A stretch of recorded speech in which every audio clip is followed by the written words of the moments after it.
falar de um tema que é bastante comum na prática clínica da atenção primária à saúde, que é o rastreamento, né? Quem nunca ouviu, quem trabalha em atenção primária e até em outros níveis, né, de organização do sistema de saúde, né, já ouviu muitas vezes essa frase, né? Doutor, quero fazer um check-up, né? Extremamente comum. Então hoje a gente vai falar um pouquinho sobre isso, sobre o que tem por trás do rastreamento, quais são as principais indicações de fazer rastreamento, né, aqui no nosso país, e também, né, o que é o rastreamento, né? Porque a gente acha que é algo muito simples, às vezes só olhando, só vendo o tema, mas tem muitas coisas por trás disso. Bem, para começar, vamos dar uma olhadinha nesses três casos, né, que são casos bem possíveis e muito comuns no dia a dia. Então, primeiro, Dona Joana tem 56 anos, vem à consulta solicitar um check-up. Quer fazer o exame preventivo, pois tem hábito de fazer uma vez ao ano, bem como mamografia e ultrassonografia transvaginal. E aí ela diz, se possível, gostaria também de uns exames de sangue. É bom manter a saúde em dia, não é? Dona Joana é previamente rígida, nega antecedentes familiares de câncer. O segundo caso, Davi vem à unidade de saúde para consulta de puericultura. Acabou de completar 1 ano de idade. Após realizar a avaliação do crescimento e desenvolvimento do menino e constatar que tudo está dentro do esperado para sua idade, a enfermeira Laura tira algumas dúvidas da mãe, que logo pede para fazer os primeiros exames de rotina. E, um terceiro caso, Karina, 32 anos, comparece à consulta relatando tonturas há 6 dias. Acha que pode ter anemia, pois sua irmã teve os mesmos sintomas no ano passado e foi diagnosticada com tal problema. Quer fazer uns exames de rotina para saber se tem esse problema. Bem, 3 casos que são muito frequentes, muito comuns, e à medida que a gente for falando um pouquinho sobre rastreamento, a gente vai acabar abordando cada um desses casos e muitos outros também que acontecem com muita frequência no nosso dia a dia. Então, para começar, a gente tem que se perguntar do porquê é importante falar sobre esse tema. A gente já viu, né, a gente já comentou aqui, falou que é bastante comum. Agora, onde a gente pode ver isso que é bastante comum? Esse trabalho aqui é uma tese de doutorado de um médico de família de São Paulo, em que ele fez um levantamento dos motivos de consulta mais frequentes em Florianópolis. Ele utilizou para isso o CIAP, que é a Classificação Internacional da Atenção Primária. E de todo esse que ele fez, ele chegou à conclusão de que o principal motivo de consulta naquela população, naquele período que ele avaliou, foi exatamente medicina preventiva e manutenção da saúde, que foi praticamente o dobro da segunda causa, que foi tosse. Então, é um tema que é bastante frequente. Um outro estudo feito em Fortaleza, e foi publicado ano passado na Revista Brasileira de Medicina de Família e Comunidade, fez o mesmo levantamento, usando a mesma classificação, e observaram que medicina preventiva e manutenção da saúde ficou em terceiro lugar, como vocês podem ver aí. Então é um tema realmente muito frequente, muito comum, então é por isso que é tão importante a gente ficar atento a isso e saber lidar com isso, né? Então, para começar, vamos definir rastreamento, né? O que é o rastreamento? Então, essa definição, extraída do Tratado de Medicina de Família e Comunidade, diz que rastreamento é a aplicação de testes em pessoas assintomáticas, né, isso é muito importante, assintomáticas, em uma população definida, com o objetivo de selecionar indivíduos para intervenções cujo benefício potencial seja maior que o dano potencial, né, atenção para isso, para reduzir a morbimortalidade da condição rastreada. Então, em uma única frase, né, com 4 linhas, a gente tem várias coisas que são importantes, vários conceitos importantes. Então, quando a gente fala de rastreamento, a gente está falando que a gente vai aplicar algum teste, né, fazer alguma coisa em pessoas que não têm sintomas no momento, realmente dizendo, não estou sentindo nada, né, quero fazer exames de rotina, quero fazer um check-up. Então, isso é o primeiro passo. Então, lembra daquele caso que a gente colocou lá no início, né, da Karina, que ela fala que ela vem à consulta para fazer exames de rotina, mas que ela está com tonteira e ela quer ver o que está acontecendo. Se a gente for pedir algum exame para a Karina, pensando em procurar uma explicação para o problema dela, esse exame vai ser mais um exame de rastreamento. porque Karina não é assintomática. Karina sente alguma coisa, ela quer fazer exames porque está preocupada com um sintoma que ela tem. Né? Uma outra coisa que é importante aí, o rastreamento tem o objetivo de selecionar indivíduos. Então, rastreamento, quando a gente fala de um teste de rastreamento, a gente não está falando de diagnóstico. O rastreamento, ele vai fazer uma seleção. É como se fosse uma peneira, como mostra a figura aí embaixo. Então, ele pega aquelas pessoas que têm maior possibilidade de ter aquele problema, né, do qual está sendo rastreado. E aí sim, essas pessoas que ficarem na peneira vão ser depois submetidas a testes diagnósticos para confirmar ou não o problema, né, que está sendo rastreado. E o rastreamento, ele tem que ter um benefício potencial que seja maior que o dano. Então, fazer um rastreamento, fazer um procedimento, um exame por fazer, não é interessante. A gente tem que pensar se aquele procedimento em si, para rastrear aquela condição, ela tem um benefício que supere os riscos, os danos potenciais. E a gente vai falar depois até trazendo exemplos de algumas coisas que não se recomenda mais o rastreamento de rotina, o rastreamento, porque o dano normalmente é maior do que o possível benefício. A gente tem basicamente dois tipos de rastreamento. O rastreamento oportunístico e o rastreamento, né, organizado. O rastreamento oportunístico ocorre quando uma pessoa procura a unidade de saúde por algum outro motivo e o profissional de saúde aproveita para rastrear alguma doença ou fator de risco. Então, aquela pessoa que vai lá, vai consultar por algum problema e a gente acaba aproveitando aquele momento para fazer promoção de saúde. Aquela mulher que a gente vai perguntar quando foi a última vez que ela fez o preventivo, né, se ela já está na faixa etária quando fez a mamografia. Então, ela foi por algum outro problema, ela foi porque ela quer falar de uma dor que ela sente nas costas. Mas a gente aproveita aquele momento do atendimento também para promover saúde. Então, isso é um rastreamento oportunístico. É muito comum em muitos serviços de saúde do mundo, mas é menos efetivo no impacto sobre a morbidade e a mortalidade que são atribuídas à condição rastreada. E também acaba sendo mais oneroso para o sistema de saúde. Por isso que é tão importante a gente saber fazer, né, o rastreamento e saber exatamente as indicações, até para não ficar pedindo coisas em excesso que podem ser prejudiciais para aquela pessoa. Já os programas organizados de rastreamento, eles são sistematizados e voltados à detecção precoce de uma doença, condição ou risco, e são oferecidos à população assintomática em geral. Eles têm o compromisso e a responsabilidade de prover a todas as pessoas incluídas no programa continuidade do processo diagnóstico até o tratamento do problema, quando detectado.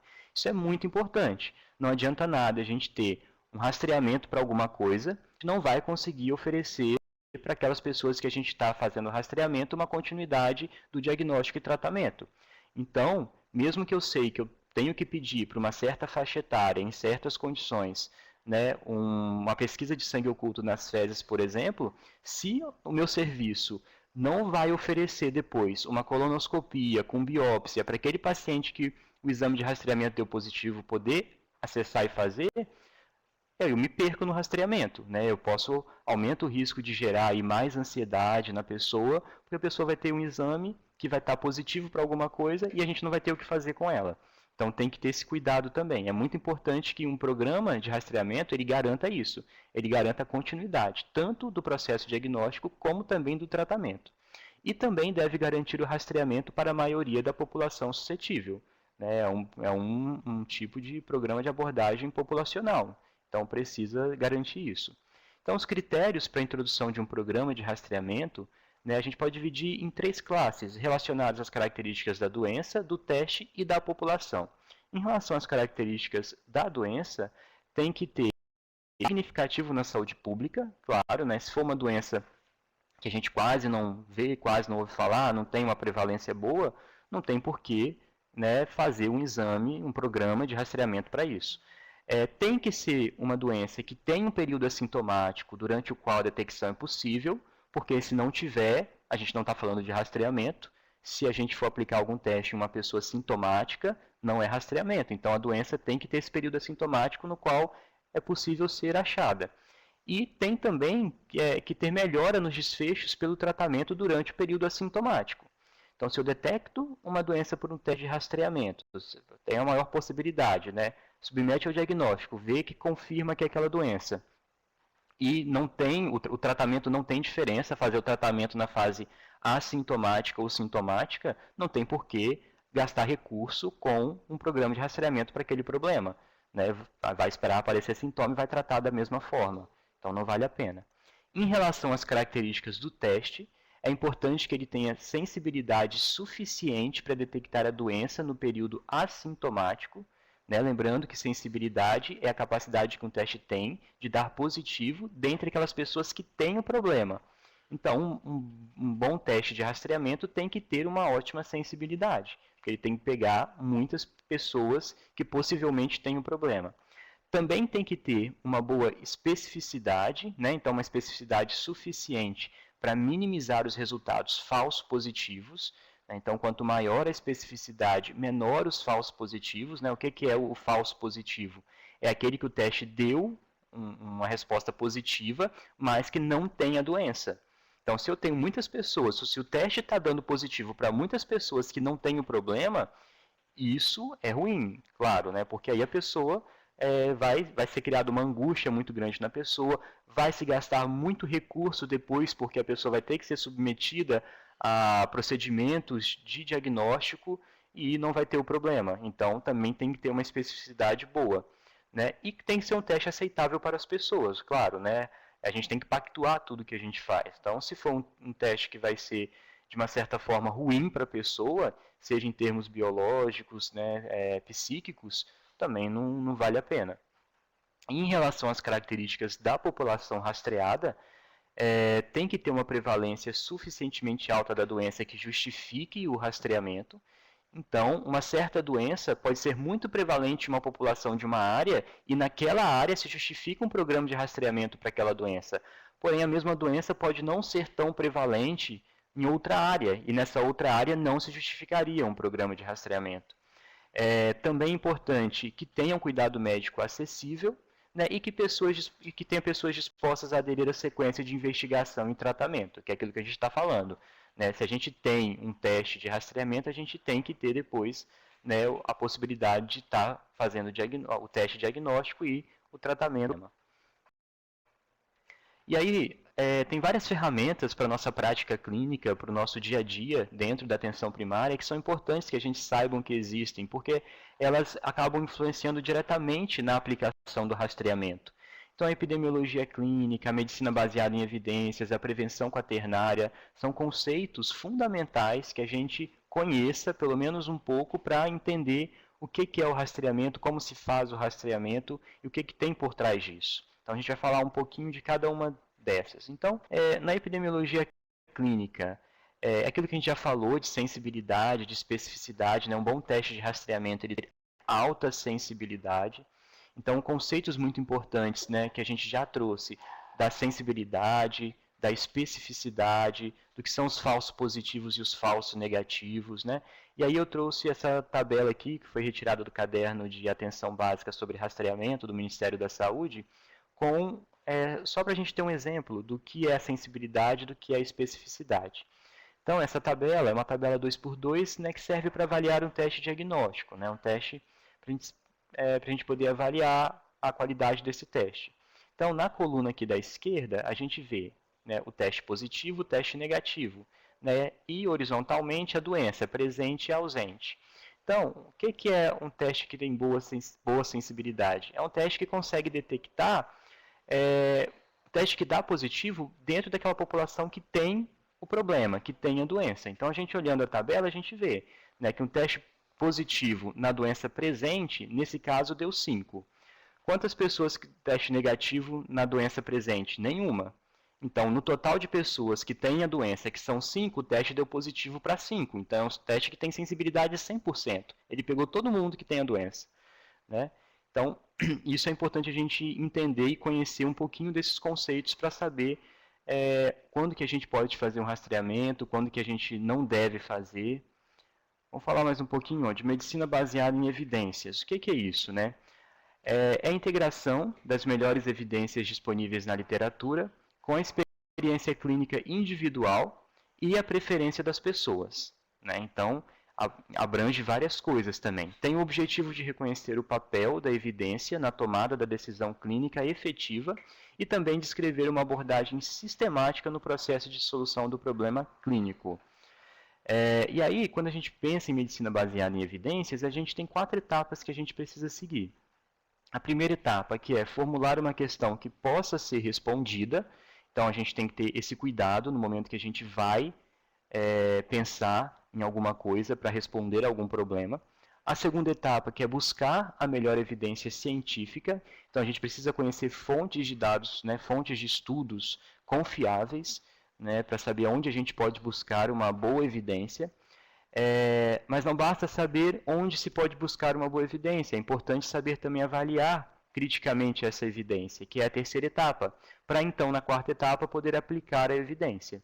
Então, imagina que você está lá na prática, né, surge uma dúvida do dia a dia, então você tem que pensar em como você vai resolver essa dúvida. Então, buscar uma estratégia para isso é importante, elaborar uma pergunta adequada, buscar em um site de evidência confiável, né, usando essa pergunta, avaliar criticamente a evidência que foi encontrada e saber se essa evidência ela pode ser aplicada no local onde você atua, né, naquele contexto. Isso também é muito importante. E aí, a gente trouxe aqui alguns exemplos de endereços, de locais que são normalmente muito bons, bem confiáveis e que trazem estudos que permitem que a gente possa tomar decisões com uma certa confiança. Então, tem a BIREM, o PubMed, o UpToDate, né, o US Task Force também, Cochrane. Alguns desses eles têm acesso liberados, outros não. Outros realmente é só fazendo a assinatura. Né, mas alguns são muito bons e com acesso liberados. Aí, então vale a pena dar uma conferida depois nesses sites e ver como que funcionam, né, como que a gente pode fazer pesquisa neles. Não cabe aqui a gente ficar falando muito de cada um, porque isso aí seria uma apresentação mesmo só de medicina baseada em evidência, para poder falar um pouco mais de forma específica sobre isso. E um outro conceito que é importante também é a de prevenção quaternária. Muito habituado a falar em prevenção, principalmente no âmbito da atenção primária, lá nas unidades de saúde, mas muitas vezes a gente fala de prevenção sem mesmo entender bem o que é isso, né? E esse conceito de prevenção quaternária é um conceito relativamente comparado àqueles de prevenção primária, secundária e terciária que a gente está tão habituado a falar. Então, o que é a prevenção quaternária? É a ação feita para identificar um paciente ou população em risco de supermedicalização, protegê-lo de uma intervenção médica invasiva e sugerir procedimentos científica e eticamente aceitáveis. Bem, é um pouco contrário do que a gente ouve falar no dia a dia, né? É meio que mesmo remar contra a maré, quando a gente fala de prevenção quaternária. Porque a gente está acostumado com um procedimento, com um exame, indica isso, faz aquilo, mas muitas vezes a gente não para pensar que o excesso também pode fazer mal. Por isso que é tão importante a gente aplicar esse conceito de prevenção quaternária no nosso dia a dia e também no momento que a gente vai fazer um rastreamento. Será que essa pessoa ela tem indicação para fazer? Será que existem testes confiáveis para se fazer? Será que com a aplicação desse teste eu não vou estar colocando essa pessoa em um risco que supere o possível benefício que ela possa ter? Então, isso tudo é importante que a gente pense no momento de fazer o rastreamento para qualquer coisa em qualquer pessoa ou população. Né? Então, essa necessidade constante de não prejudicar tem que ser algo que não pode fugir da nossa cabeça. A gente precisa pensar nisso o tempo todo, considerar isso o tempo todo na tomada das nossas decisões, para não acabar medicalizando demais, né, prescrevendo demais, pedindo exame demais, né, porque com isso a gente tanto vai onerar o sistema, como também pode prejudicar as pessoas. E aí eu trouxe essa tabela que traz um pouquinho dos conceitos de prevenção primária, secundária, terciária e quaternária. Né? Tanto do ponto de vista do médico, né, que é a questão mais da doença, da ausência da doença e da doença, como também da pessoa que está ali. A pessoa que se sente doente ou que se sente bem. Né? Uma coisa é a doença, outra coisa é o sentimento que a pessoa tem dessa doença. Né? Então, em relação à prevenção primária, que é isso? Né? O que é a prevenção primária? É a ação desenvolvida para evitar ou eliminar a causa de um problema de saúde de um indivíduo ou população antes do seu aparecimento. O grande exemplo aí que a gente sempre lembra e cita é a imunização. A pessoa não tem nada, ela se sente bem, a gente sabe que ela não tem aquela doença, mas a gente vai promover lá a vacina para evitar ou dificultar que ela tenha o problema. Né? Esse é o objetivo. Na prevenção secundária, que é a ação levada a cabo para prevenir o desenvolvimento de um problema de saúde, desde uma fase inicial, um indivíduo ou uma população, né, encurtando a sua evolução e duração, por exemplo, aí o rastreio da hipertensão, né, ou então o rastreamento, que a gente vai falar de alguns tipos de cânceres, né, é aquilo que a pessoa se sente bem, que ela não sente nada. Por exemplo, uma mulher que está com um câncer de colo de útero em fase inicial, que não vai ter nenhum sintoma, mas ela já tem a doença iniciando. Né? Então, fazer o rastreamento para esse problema é uma forma de estar aplicando a prevenção secundária. A terciária, que é a ação desenvolvida para reduzir o efeito ou a prevalência de problemas crônicos de saúde em indivíduos ou populações visando a minimização das alterações funcionais, que aí é mais quando a gente já tem a doença estabelecida, né, e ela já gera problemas, a gente não vai conseguir acabar, né, entre aspas, com essa doença, ou então a gente vai ter que promover reabilitação, que é, por exemplo, a pessoa que tem complicações do diabetes. Né? A gente vai trabalhar em cima disso. Então, é aquela pessoa que se sente doente e que, de fato, tem uma doença. E aí, então, com a ternária, que é o mais difícil disso tudo, mais complexo, que é a ação levada a cabo, como a gente já disse, né, em relação à definição, que é exatamente o conceito de primeiro não causar dano. Né? Não vou falar muito também sobre prevenção quaternária, porque brevemente vai ter uma web sobre esse tema também. Então isso vai ser abordado de forma mais profunda. Mas é importante que a gente saiba que exista, né, e que isso é fundamental na prática do rastreamento. E aí, antes de a gente começar agora a falar um pouco mais sobre o rastreamento mesmo na clínica, né, assim, as condições, na verdade, as recomendações de rastreamento, eu coloquei essa tabela aí, que eu também retirei do cargo de rastreamento do Ministério da Saúde, que é só para a gente entender um pouquinho, porque isso vai aparecer nos próximos slides, né? Os graus de recomendação. Vai estar dizendo lá, isso é grau de recomendação A, isso é B, isso é D. Mas o que é isso, então? O grau de recomendação, na verdade, é aquilo que avalia aquela recomendação que está sendo dada, para dizer se é uma recomendação forte, boa, que deve ser feita, ou se não é uma recomendação que não deve ser feita, deve ser desencorajada, né? Ou então deve ser oferecida, mas existem ressalvas importantes. Né? Então, quando a gente fala que é grau de recomendação A ou B, a sugestão para a nossa prática é que aquilo seja aplicado, que aquilo seja oferecido. Né? Quando a gente fala de graus de recomendação C, é aquilo que pode ser oferecido se tiver outras considerações que suportam a sua oferta para pacientes, né, individualmente. Já quando é grau de recomendação D, deve ser desencorajado, né? A prática deve ser desencorajada, então não é algo legal para se fazer. Então, o que a gente tem hoje de recomendação do Ministério da Saúde para rastreamento em adultos? A gente pode e deve fazer rastreamento para dislipidemia, né, em homens. Quando a gente faz isso? A partir de 35 anos, né, para todo homem a partir de 35 anos, isso é grau de recomendação A, então deve ser oferecido. Para a mulher, ou então, se ele tiver um alto risco cardiovascular, já começa com 20 anos. Né, isso é grau de recomendação B, que deve ser oferecido. Então a gente precisa saber o que é alto risco cardiovascular. Né? Coloquei esse asterisco aí, está embaixo. Então o que é o alto risco cardiovascular? Aquelas pessoas que já têm uma história de ter tido um derrame, um infarto previamente, um AIT, né, que é um ataque isquêmico transitório, uma hipertrofia de ventrículo esquerdo, ou então tem história de nefropatia, retinopatia, aneurisma de aorta abdominal, estenose de carótida sintomática ou diabetes.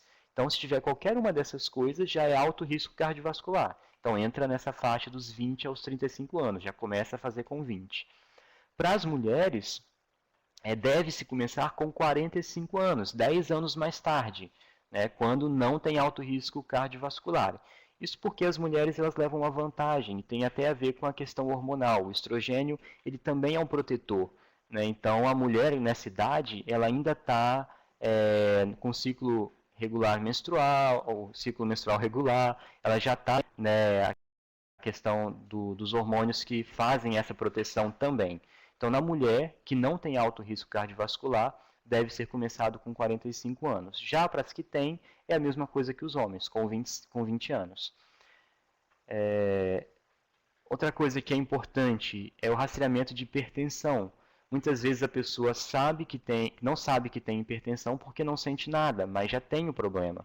E hipertensão é algo extremamente comum, muito prevalente. Cerca de 1/3 das pessoas têm hipertensão, né, sofrem desse problema e não sentem nada a princípio. Então a gente precisa saber quando rastrear. Então quais são as recomendações de se rastrear a hipertensão? Todo adulto, né, a partir de 18 anos, isso é grau A de recomendação, deve ser rastreado com a frequência a cada 2 anos, se a pressão arterial agora tiver 120/80, então menor que 120/80 a cada 2 anos, ou então anualmente se a pressão sistólica estiver entre 120 e 139, ou a diastólica entre 80 e 90. Então a frequência de rastreio vai depender dessa primeira medida que se faz. Então chegou a pessoa lá que, né, você vai atender. Avalia quando foi a última vez que aferiu a pressão. Já tem muitos anos, afere agora. Né? Dependendo do valor que deu, o interessante é que veja novamente dentro de 1 ano ou dentro de 2, dependendo da frequência. E é engraçado a gente falar disso, porque a gente tem o hábito de aferir a pressão toda vez que a pessoa vai na consulta. A pessoa tem a pressão normal, muitas vezes, e a gente fica aferindo a pressão. Se ela for na unidade uma vez por mês, ela vai ser aferida uma vez por mês. E a gente sabe que não tem essa necessidade, né? Isso já está mais do que comprovado. E como deve ser realizado? Através da medida ambulatorial com o esfigmomanômetro. Só uma coisa voltando no slide anterior sobre dislipidemia, que eu acabei esquecendo de colocar a informação, a frequência de rastreamento também é importante a gente saber. Né? A gente sabe que deve começar a fazer, como a gente falou, né? Dependendo do se tem alto risco, se não tem alto risco, para o homem com 35, para a mulher 45. Mas e aí, com que frequência? A gente vai fazer exame de colesterol, triglicerídeo, com que frequência para essas pessoas? Todo ano? Não, na verdade não existe um consenso sobre isso, mas muitas referências falam que deve ser feito a cada 5 anos.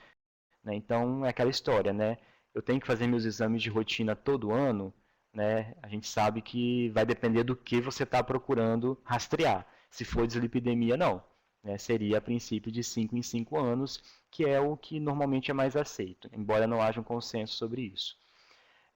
Agora passando aqui para o diabetes, quem que eu devo rastrear? Né? Adultos assintomáticos, com uma PA sustentada, uma pressão sustentada, maior que 135/80, e ele fala que não se aplica a outros critérios. Essa informação eu tirei do caderno de rastreamento também, e aí tem essa outra tabela, que é também do Ministério da Saúde, mas do caderno que foi tirada, inclusive, da Associação Americana de Diabetes, mas que eu tirei do caderno de diabetes mesmo, também no Ministério da Saúde, que diz que traz os critérios para o rastreamento de diabetes em adultos, né, assintomáticos, claro, né?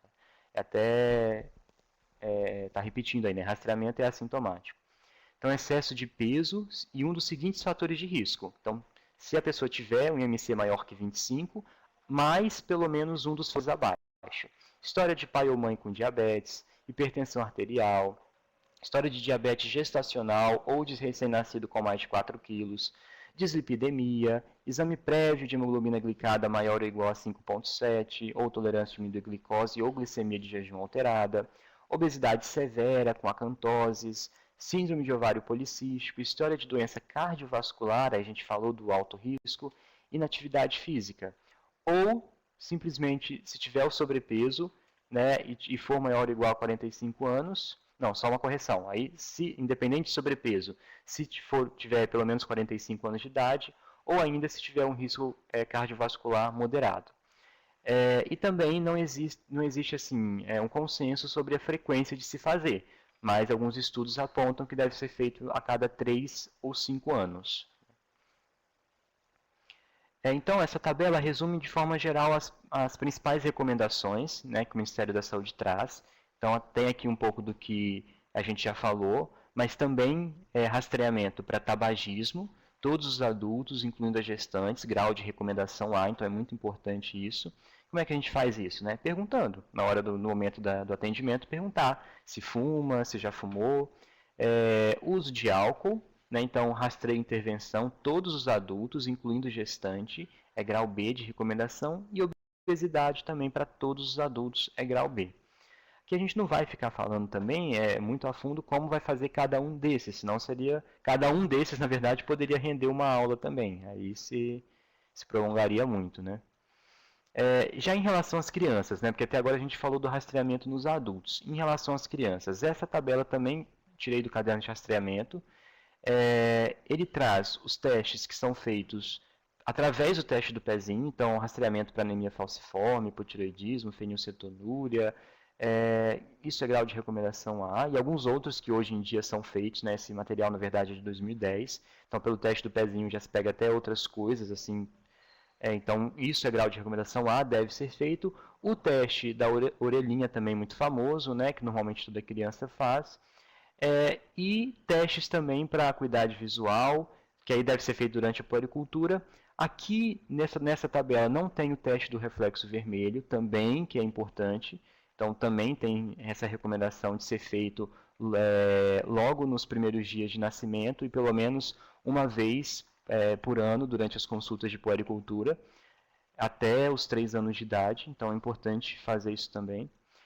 E aí a gente pergunta, né? Eu coloquei essa pergunta aí de propósito para a gente relembrar daquele caso que também colocamos no primeiro, do Davi, daquele menino que foi a consulta de puericultura para a mãe, viram que estava tudo certo e no final a mãe perguntou pelos primeiros exames de rotina porque o Davi estava fazendo 1 ano de idade. E é muito comum isso, né? A gente querer fazer os exames de rotina, exame de sangue, urina e fezes na criança quando ela faz 1 ano. E aí, fazer ou não fazer, né? O hemograma, o exame de sangue, o que a gente sabe? Que até o momento não tem estudo sobre um delineamento adequado para avaliar o impacto do rastreamento de anemia em crianças. Então, não existe um consenso se deve ou não deve fazer. Então, a gente precisa individualizar muito para a nossa prática, para a população que a gente atende, para a realidade, para aquele contexto. Se eu estou no local, talvez, onde as crianças tenham o menor risco social, né? São crianças que provavelmente vão ter menor chance de ter anemia. Então essas crianças talvez não precisam receber um hemograma fazer um hemograma logo com 1 ano. Já por outro lado, se a gente está num local de grande vulnerabilidade social, talvez para essa criança pode ser necessário. Mas, de forma geral, o rastreamento sistemático de anemia para crianças de risco está indicado conforme aí nessa tabela que segue. Então, grupo 1, aquelas crianças com menos de 12 meses. Então, se a criança está em aleitamento materno exclusivo até os 6 meses, ela deve receber a suplementação de ferro, como a gente sabe que é feito a partir dos 6 meses, dos 6 aos 18 meses. Mas, se não tiver tido suplementação, deve ser feito o hemograma entre 9 e 12 meses. Então, a criança, né, que chegou aí aos 9 meses e não fez suplementação, como deveria ter sido feita, é uma criança de risco para ter desenvolvido já anemia, então é uma criança que pode sim ser submetida ao hemograma. Crianças em uso de fórmulas com leite de vaca não enriquecida com ferro devem receber a suplementação já a partir dos 4 meses, e se não tiver sido suplementada, também fazer o hemograma entre 9 e 12 meses. Já os prematuros sadios, bebês pequenos para a idade gestacional, devem também receber a suplementação, que inicialmente é numa dose até maior, como vocês veem aí na tabela, e depois deve reduzir a dose e solicitar hemograma aos 15 meses. Então, para essa criança existe uma recomendação de se fazer o hemograma. Prematuros com história de hemorragia perinatal, gestação múltipla, ferropenia materna grave durante a gestação, ou hemorragias uteroplacentárias e hemorragias neonatais, devem receber uma dose de suplementação ainda maior, né? E se não houver, como é que fala aí, né? A dose é de 2 a 4 miligramas, né? Dos 2 aos 6 meses, e aí deve ser solicitado hemograma. Então, para esses casos específicos, porque são crianças com um risco muito aumentado de ter anemia. Se o resultado for normal, reduz a dose de suplementação para 2 mg por quilo por dia até os 18 meses. Se houver anemia naquele primeiro exame, tem que fazer a dose de tratamento, manter aquela dose inicial de tratamento que é de pelo menos 4 mg e uma nova pesquisa de anemia aos 15 meses. E na tabela 2, também é um grupo de risco, mas o grupo de risco para maiores de 24 meses. São aquelas crianças que têm uma dieta pobre em ferro, né, os vegetarianos, aquelas que recebem excesso de laticínios e baixa ingesta de frutas e verduras, ou aquelas crianças que têm infecção frequente, hemorragia frequente, cardiopatias, cardiopatia cianótica, uso prolongado de anti-inflamatório ou corticoide por via oral, né, e também de fatores ambientais, que é o que a gente estava falando inicialmente sobre a vulnerabilidade dessa criança, né, onde que ela está, qual é o contexto em que ela está inserida. Então, para esses casos, são consideradas crianças de alto risco para anemia. Então, deve ser solicitado o hemograma, né, e aí sugere pesquisa anual neste grupo de risco até os 5 anos de idade. Então, com 1 ano já faz o primeiro hemograma e vai fazendo anualmente até os 5. E aí, claro, se vier identificada anemia, vai precisar tratar. Em relação aos exames de fezes e urina, não há estudos que comprovem o impacto da realização desses exames de forma rotineira para a saúde de crianças. Agora, o exame parasitológico de fezes ele pode ser realizado em crianças que vivam em áreas de maior prevalência de parasitoses intestinais, mas não existem recomendações a respeito da frequência. Então, é aquela história, né? A gente está numa área de maior vulnerabilidade, a gente tem maior chance de ter parasitose intestinal. A gente pode solicitar o exame. Mas tem também que investir na abordagem das condições de saúde daquele local, né? Porque não adianta você fazer o exame, detectar um parasita, tentar tratar, sendo que provavelmente daqui a poucos meses a criança vai ter o problema de novo. Mas é importante a gente contextualizar isso para a nossa realidade. Então, agora passando para o rastreamento dos tipos de câncer, de forma geral, atualmente o Ministério da Saúde recomenda o rastreamento para o câncer de colo de útero. A indicação são mulheres sexualmente ativas, mas é importante a gente lembrar que existe uma faixa etária, né, que se recomenda no Brasil de 25 até os 64 anos. Né, isso é importante. Então, mesmo que a mulher já tenha vida sexual antes dos 25 anos, não tem necessidade, não tem indicação de se fazer, isso é grau de recomendação A. Né, isso se sabe porque até os 25 anos, a grande parte das lesões que se iniciam, as lesões por HPV, lembrando que o HPV é o vírus que está relacionado com os casos de câncer de colo de útero. Então, as lesões que são provocadas por esse vírus até os 25 anos, a grande maioria regride espontaneamente. Então, por isso não se indica fazer o exame preventivo para rastreio de câncer de colo de útero antes dessa idade. Para o câncer de mama, existe uma questão de rastreamento a partir dos 50 até os 74 anos, que deve ser feita bianualmente, então não é todo ano, como a gente está acostumado a ver muitas vezes. E aí a gente lembra do primeiro caso lá também que a gente falou no início, daquela senhora que vem fazer os exames de rotina, porque faz o preventivo, a mamografia e o ultrassom transvaginal todo ano. Lembrando então também sobre o ultrassom transvaginal que não está aí, não existe nenhuma recomendação de se fazer rastreamento para câncer de corpo de útero, de endométrio, né, ou de ovário. Infelizmente, são tipos de cânceres que ainda não têm um rastreamento eficaz. Então, essa história de que a gente vê muitas vezes fazer ultrassom todos os anos, não existe uma recomendação formal para isso. Inclusive, isso é desencorajado. Se tivesse aqui na tabela, o grau de recomendação seria D, que a gente não deve fazer, porque os riscos superam os benefícios. E em relação ao câncer de colo e reto, que está aqui, que é a pesquisa de sangue oculto nas fezes entre 50 e 75 anos é grau de recomendação A. Antes de continuar, só lembrando daquilo que a gente falou dos critérios de introdução de programas de rastreamento. A gente sabe que tem essas recomendações, a gente deve procurar aplicar isso na nossa prática com o máximo de critério possível, porque a gente também não adianta aplicar um teste desse se a gente não vai conseguir dar continuidade. Então é aquilo que a gente já falou também.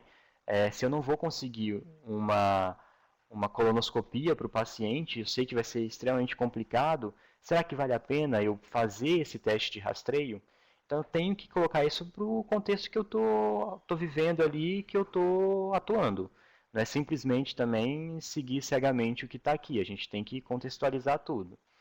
E em relação ao câncer de próstata, que é muito falado, até a gente tem todo ano em Novembro Azul, e que se usa o Novembro Azul para promover o rastreamento de câncer de próstata, hoje a gente sabe, quer dizer, não hoje, mas já há alguns anos a gente sabe que as evidências elas são contrárias ao rastreamento do câncer de próstata.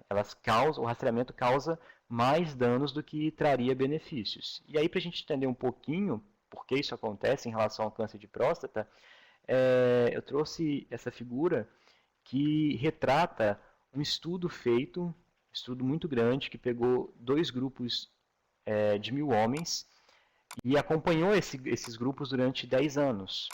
O grupo aqui da esquerda foi o grupo que não foi submetido ao rastreamento para o câncer de próstata. E o grupo da direita foi o grupo que foi submetido. No grupo que foi submetido, desses 1.000 homens, acabou que 200 tiveram um rastreamento positivo. E aí tiveram que fazer uma biópsia de próstata, que é o exame que faz o diagnóstico. Nesse exame, quando foi feita a biópsia, desses 200, apenas 20 se confirmaram com um caso de câncer de próstata. Então a gente vê que é um exame que, tanto o PSA como o toque retal são exames que têm uma baixa sensibilidade. Lembra que a gente falou do que é a sensibilidade, qual a importância disso para o rastreamento. Então deu muitos falsos positivos. Muitas pessoas que o teste deu positivo, mas que não tinham a doença. Mas aí a gente pode parar e pensar, poxa, mas 20 já é muita coisa, 20.000 fez bastante diferença. Só que no final das contas, 8 homens desse grupo acabaram morrendo pelo câncer de próstata. Então, a gente pode pensar que talvez tenha salvado, né, esses 20 ou um pouco desses. Mas quando a gente vai comparar na coluna da esquerda e ver o que aconteceu com o grupo que não foi submetido ao rastreamento, a gente vê que 8 também morreram pelo câncer de próstata. Isso significa uma coisa que é muito clara. Não há diminuição da mortalidade pelo rastreamento desse câncer com os métodos atuais, tanto PSA como toque retal. Ou quando há, alguns estudos mostraram uma redução, mas foi uma redução muito pequena. E são estudos que têm alguns vieses. Então, é um tipo de rastreamento que não mexe a mortalidade, que foi aquilo que a gente trouxe no conceito do que é rastreamento. O rastreamento ele é importante quando ele tem impacto sobre a morbidade e a mortalidade do problema. Infelizmente, os métodos que a gente tem hoje para se fazer rastreamento de câncer de próstata não trazem impacto na mortalidade. As pessoas morreram do mesmo jeito fazendo ou não fazendo. E pior, das pessoas que foram submetidas ao rastreamento, que foram submetidos à biópsia e que foram submetidos à ressecção, à retirada da próstata, muitas delas ficam com sequelas, porque são procedimentos invasivos. Né? A própria biópsia de próstata, ela gera um grande caso de infecções, de dor, de sangramentos, e a ressecção de próstata deixa muita gente com disfunção erétil e também com incontinência urinária. Então, são procedimentos que são invasivos e que podem trazer prejuízos para a pessoa. E a gente acaba vendo que, não tendo redução da mortalidade, a gente não tem um benefício muito claro. Porque o câncer de próstata, na verdade, muitos de casos de câncer de próstata, a gente sabe que são de tipos de câncer que não vão evoluir, que não vão trazer problema para a vida. O homem vai viver com aquele tipo de câncer o resto da vida. Vai morrer de outra coisa, mas não do câncer em si. Então, claro, a gente sabe que câncer de próstata também mata. Agora, a gente não tem como ainda diferenciar isso. Qual é o que vai levar à morte, qual é o que não vai. Não tem exame específico para isso. E aí, no geral, a gente sabe que a mortalidade não diminui fazendo ou não fazendo rastreamento. E aí, por conta disso, além do Brasil, desde 2013, não recomendar, muitos outros países também não recomendam. E aqui eu trouxe o exemplo de alguns. Os Estados Unidos, desde 2012, não recomenda o rastreamento. O Reino Unido, desde 2010, também não recomenda programa de rastreamento populacional. A Austrália também, desde 2010, não recomenda programa de rastreamento populacional. Mas isso precisa ser sempre discutido com o paciente quando ele nos procura. Então, fazer, né, um vínculo com o paciente, quando ele vem, traz uma dúvida para a gente, quer fazer o PSA, está preocupado que possa ter câncer de próstata, por que será que ele se preocupa? Será que ele sente alguma coisa ou realmente é só um exame de rotina? Porque se ele tem sintomas, a gente não está falando de rastreamento. Então, talvez ele tenha indicação de fazer o exame. Se ele tem história familiar, a gente já não está falando só de rastreamento, porque ele tem um fator de risco maior. Então, a gente tem que sempre também individualizar para a nossa prática clínica, sempre procurando entender a angústia da pessoa, do porquê que ela traz aquela demanda, qual é a preocupação ou medo que ela tem, quais são os sentimentos e as ideias que ela tem daquele problema. E acho que é isso. De forma geral, procurei abordar um pouco do que é o rastreamento, trazendo algumas recomendações. Espero que tenha sido legal, que dê para aproveitar, né, a aula. É isso, obrigado.